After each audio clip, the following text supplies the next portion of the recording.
But I think the bigger thing is I began to teach you this when you were in high school. It's been honestly the biggest success in my life has been learning these frameworks from such an early age and being able to apply them in every different aspect of my life. Every season I've taken it with me and it's proven success. I've been surpassing my peers by this. It proves to work. Hi, I'm Sheila. And I'm LC.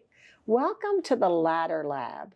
We are the Ladder Lab ladies, and we're here to help you with your career success path. We are mom-daughter, and we believe that career is not a ladder. It's on an upward scale. Career change is dynamic, and we are here to help you get clear on where you're headed. After 4 decades of being at FedEx, coaching people, utilizing a technique that I have even brought forward into my years after FedEx, helping folks find their way to level up in their career and become more of what they're intended to be in this society, contributing in a way that gives them joy and purpose. And I, LC, have walked the walk. I've lived this. As a young career professional, I have experienced hardships. I have been where you've been, and I want to help you into defining what your next season's going to look like. Oh, I think we start today by talking about what makes people want to make a change.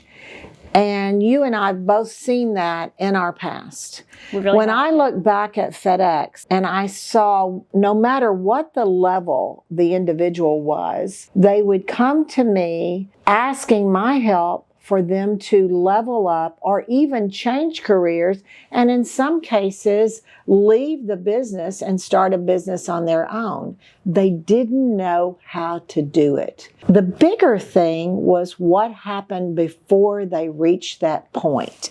I think you've seen that with individuals. And during my time in college, people were so lost. No one knew. As the university, there's a clear path. You pick a specific degree path that's going to get you and shoot you right in this specific direction. But in reality, we all have different skill sets to bring to the table, and those are dynamic, can change between jobs. And colleges prepare you for that one job, but really it's a lifetime of career that's this bigger picture.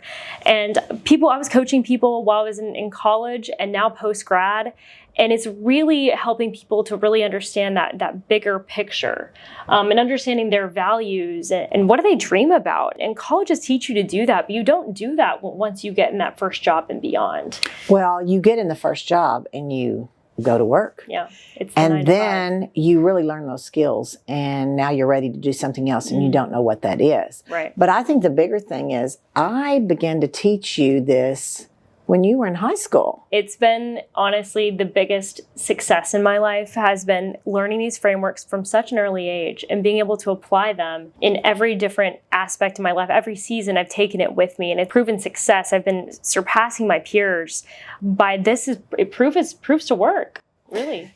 And I was fortunate to travel with the head of FedEx, the CEO of FedEx, and many executives, also with some of our government officials, CEOs of other companies, even had an opportunity to work a project with Steve Jobs. When you're around individuals who are extremely successful and you begin to notice how they think about what they do, it is easy to step back and compare these individuals, and what you find is they're basically doing the same thing because they're thinking about their work as an integral part of making a difference in society. It's not just about performing a task.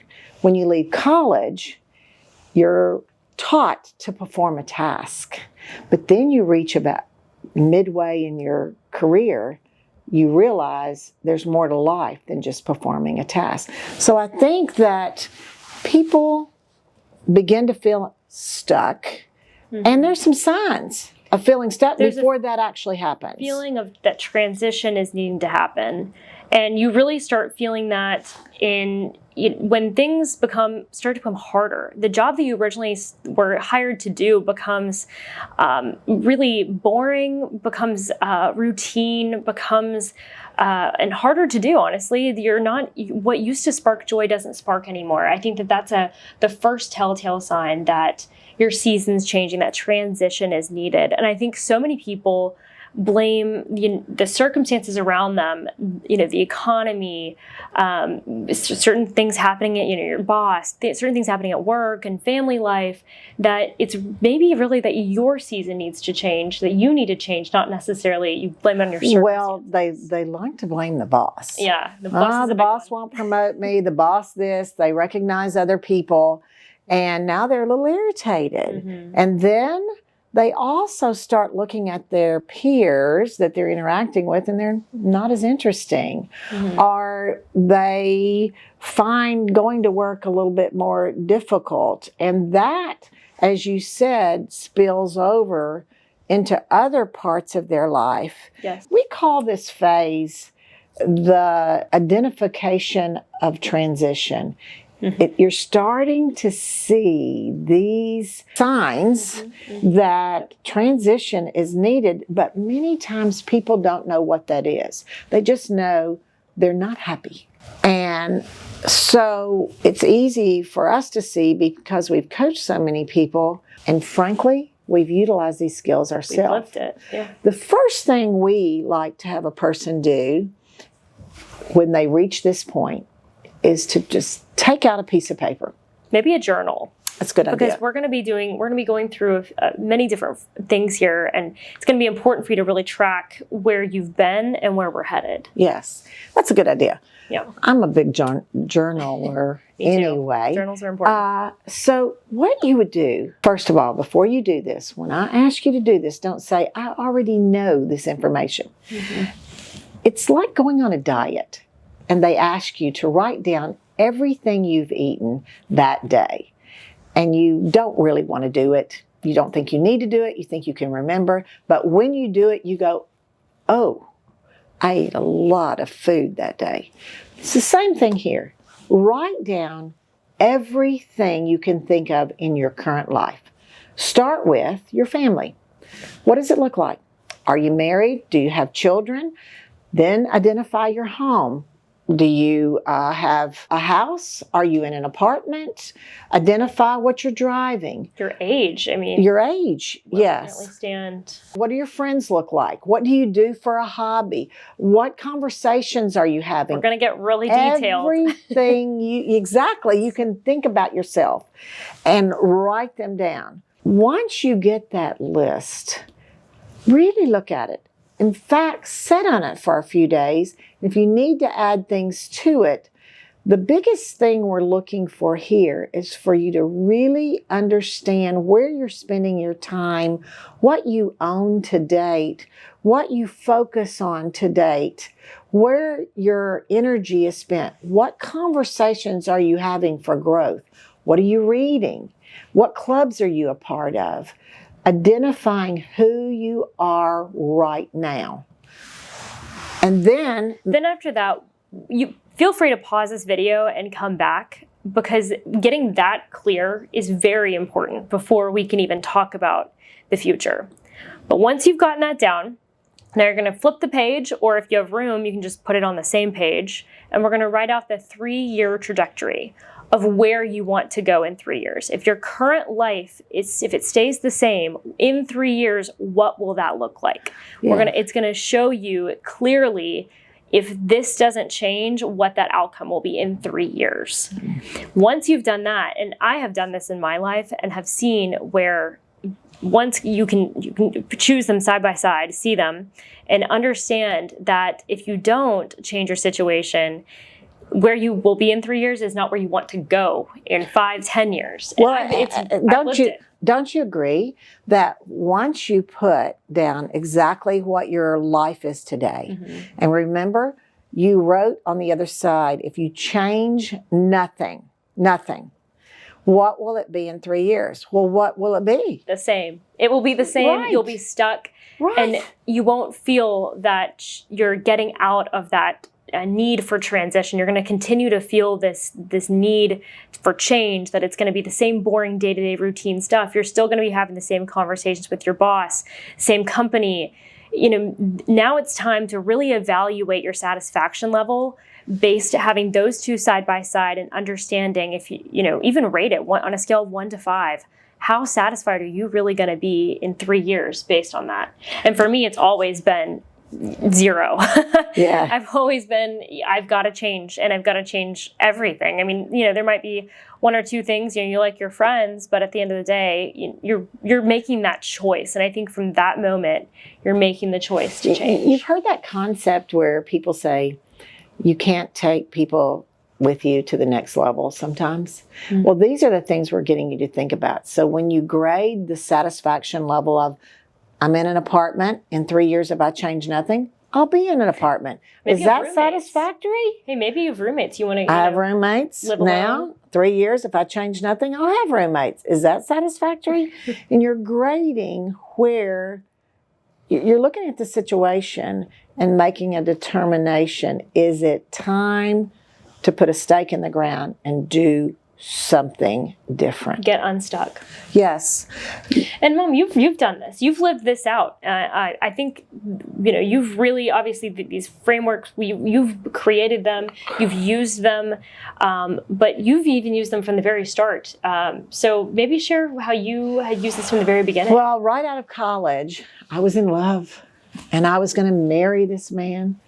And so I looked for a degree in college that would be appropriate for being a wife in the South and be able to contribute to our financial needs.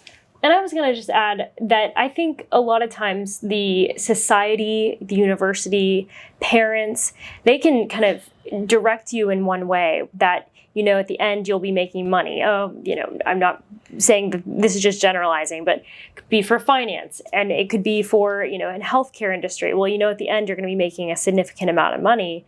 And maybe that's kind of... Well, according to that point in time, this was right. The 70s. So a parent in the 70s would have thought for a woman to be a teacher, that's a great thing. So that was the coaching I received from my parents. Mm-hmm. Just like today, children receive coaching based on what parents know. Well, I did that. And guess what? Crisis occurred. The boy dumped me, which ended up being a good thing, by the way. But I now needed a job. Well, I had the degree in education. I took a teaching job actually at a school, and I did not enjoy it, but I needed to make money. So while I'm working there, my boss spends some time coaching me and informs me I'm not very good at that. I knew in my soul I wasn't very good at it. My father, in the meantime, said I need to have a job that would pay the bills, so I needed to get to work finding another position. One particular day, after I had followed this process myself, through the help of a mentor, the mentor told me, let's look beyond just a job. Let's start looking at my life. And the mentor had me write everything down that my life existed at that point. I didn't like it. I didn't want to be there. This was not who I was. So at that point, I wrote down, I graded the side of the trajectory, and then I began to dream a little bit. We'll get into dreaming, but I was one day lying in a swimming pool. Literally, I am on a raft. Now imagine a 22-year-old girl in a bikini. I was looking okay. But where I'm lying on the raft, there are about 20 people at this pool. And all of a sudden, 2 men walk up in suits. And they've got a notepad, just literally a pencil and pad. And the man that came up said, I'm moving my company here and I need some employees. I was told that there were professional people that lived at this apartment complex. Does anyone need a job? I'm lying in the middle of the swimming pool. I raised my hand because I had reached a point after doing that exercise. I'd reached a point that said, I'll do anything. I'll do anything to change my life. So I was ready for that anything. Mm-hmm. I swam over to the side of the pool. The man that he was walking with had a notepad, and he said, this was my application. Write your name, your address, your telephone number, your social security number. He did that unheard of nowadays. Unheard of. He did that with 15 people. And 15 of us went to work the very next day at a company called Federal Express. And when he left, he informed us his name was Fred Smith, who ended up being our chairman. We didn't know at the time. And he said, when you come into the airport, you might remember, you've seen maybe a few movies about this, the airport in the 70s, very cool if you were going to be a flight attendant or a pilot. We were supposed to turn to the left, not to the right. Big sign that said Federal Express. Delta Airlines was next to it. We go in, he's got the music playing, and oh, by the way, it's 4 a.m. Now remember, when you've done this exercise and you're ready to do whatever it is that will move you forward, 4 a.m. didn't sound so bad. So we showed up at 4 a.m. to unload an airplane. We unloaded that Falcon with the chairman. He had coffee made, he had music going, and after that airline was unloaded, he then dumped a box in the floor and said, put these uniforms on. They're Delta's old uniforms, but we cannot be on this airport property without uniforms. I've got more work for you to do. That was music to my ears because 34 years later, he still had more work for me to do. And I was able to grow with that company from at that point about 378 employees until I left, which was 600,000 employees around the world. Opportunity comes when you let go of the barriers that are binding you and you're willing to see a world beyond what you have put barriers around and really what has you stuck. And you knew that education was not for you. You had felt that this was from the beginning, from the very beginning.